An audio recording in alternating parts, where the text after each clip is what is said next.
Welcome to the next video commentary. This one is of Syndra versus Annie.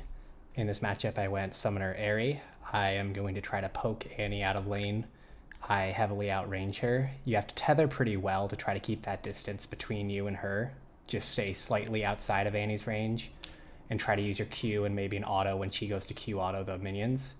So like that there, she went up to auto a minion to get a last hit, so I just Q her as she's doing her auto or her Q animation. And now I have no low minions, so I'm able to walk up right there.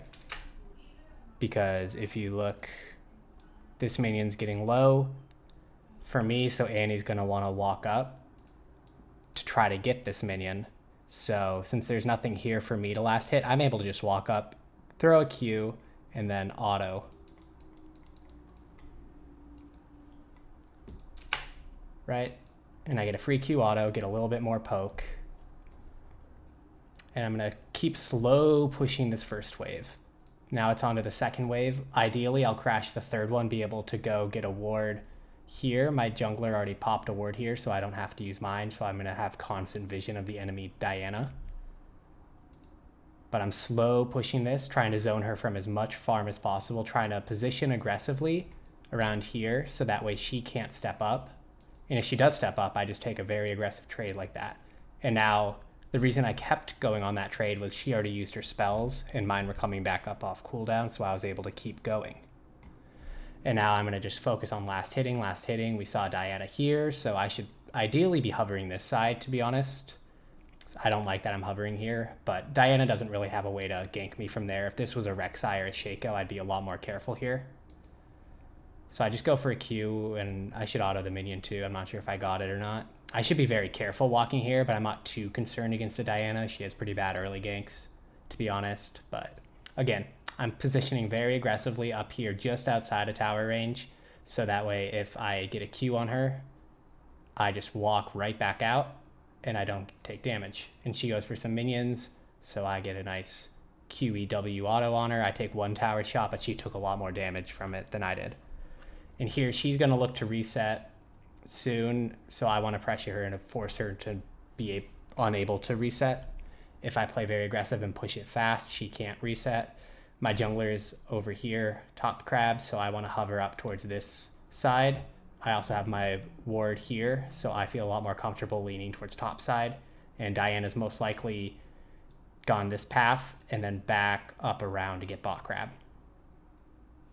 And again, right here, Annie plays aggressive, so I can step up. I missed my W, but she's going to go for that minion, so now I can go for trade, but I don't have any abilities up, so have to stay back a little bit. Noticing what's going on in the top river so I can move if I need to, but I want to play for the 1v1. I can easily get a solo kill here.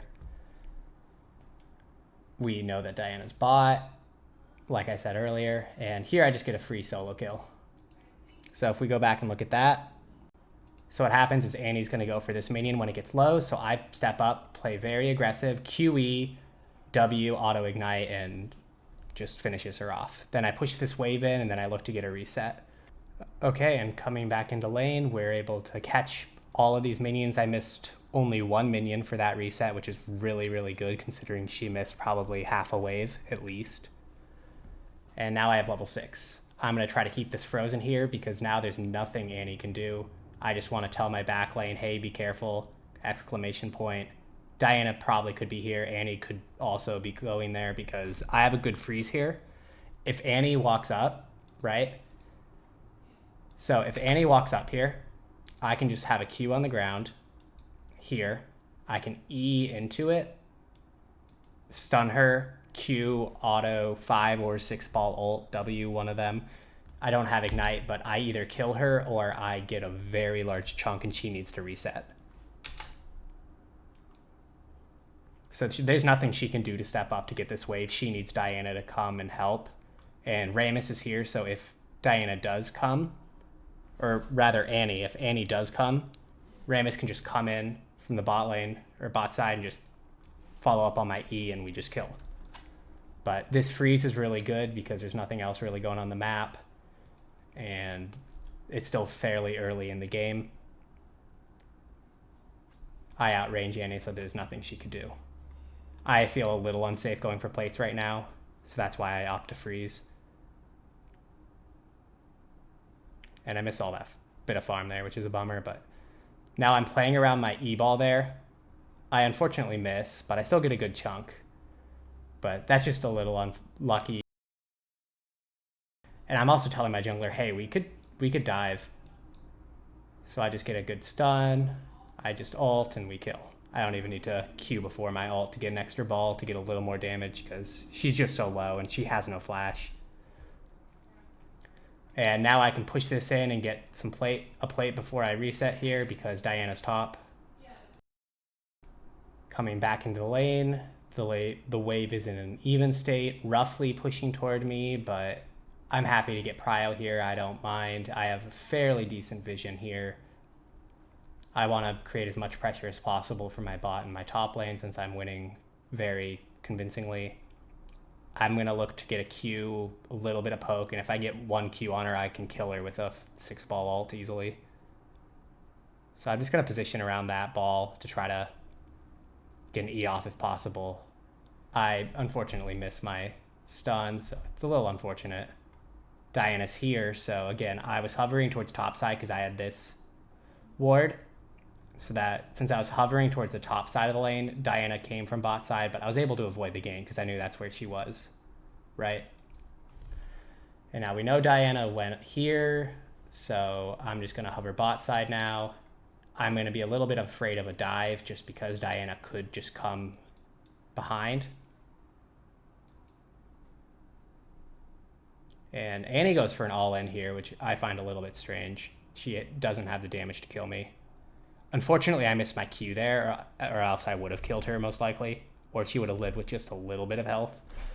But now she's really low. I have a lot more sustain, so I'm going to be able to stay here to catch this wave. She stays only because Diana's here, but I can easily kill her, and I end up trying to kill her. I don't know if this is fully worth, but I blow my flash to kill her.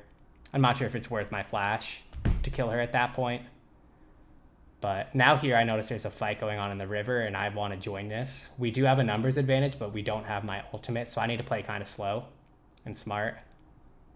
I just use that to finish them off, and I just go up here to get a simple Q if she walks this way and get a triple kill. Now we're just going to push this wave in mid, and then we're going to go for a reset. Okay, and now we get back to lane and we just farm up a little bit. I'm now 5-0. I am extremely strong. I've hit my Ludens and my sword shoes, so I want to go look for kills. I just got all the kills in that fight here in the river skirmish, so I want to make sure that I extend my lead to my team. I want to have another fight soon, and I want to make sure that I'm there. So what I do is I push for prio instead of trying to keep the wave frozen here as long as possible, and I'm going to look to move. I'm going to look to rotate. Can I go top? Can I go bot? I'm not going to force anything, but if there is an opportunity, I want to go for it. My jungler here was hovering bot, so I probably should have hovered bot there instead of going top river, but it's a slight mistake. There's nothing going on, so I'm just going to go for plates. My jungler decides she's low. I'm able to poke her out a lot. I think about diving here, to be honest, because she's pretty low. She's in kill range 100%.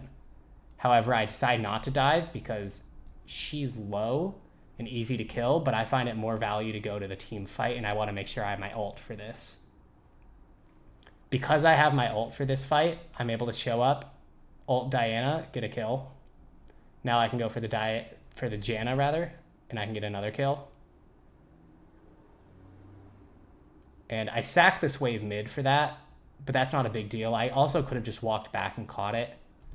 However, here I decide I want to dive the Caitlyn and make sure she doesn't get any of this wave. This is a really big wave here. So I walk up, I force her to reset up back, way back there.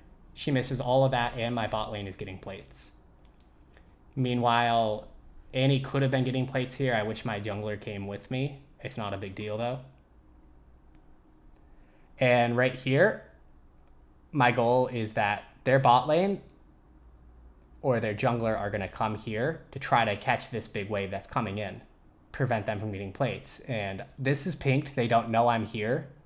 So my goal is that one of them will face check it, and Diana does and falls for the bait, and Now I'm 8-0 at 13 minutes into the game. Just a complete free win. And at this point, there's nothing they can do to stop us. I am 2 or 3 levels ahead of Annie. I'm 8-0, and we just completely stomped the rest of this game. I hope this has helped you out with playing Syndra and learning the Syndra versus Annie matchup. If you enjoyed this video, please like, comment, and subscribe. It helps out tremendously. Thank you so much, and I hope to see you in the next video.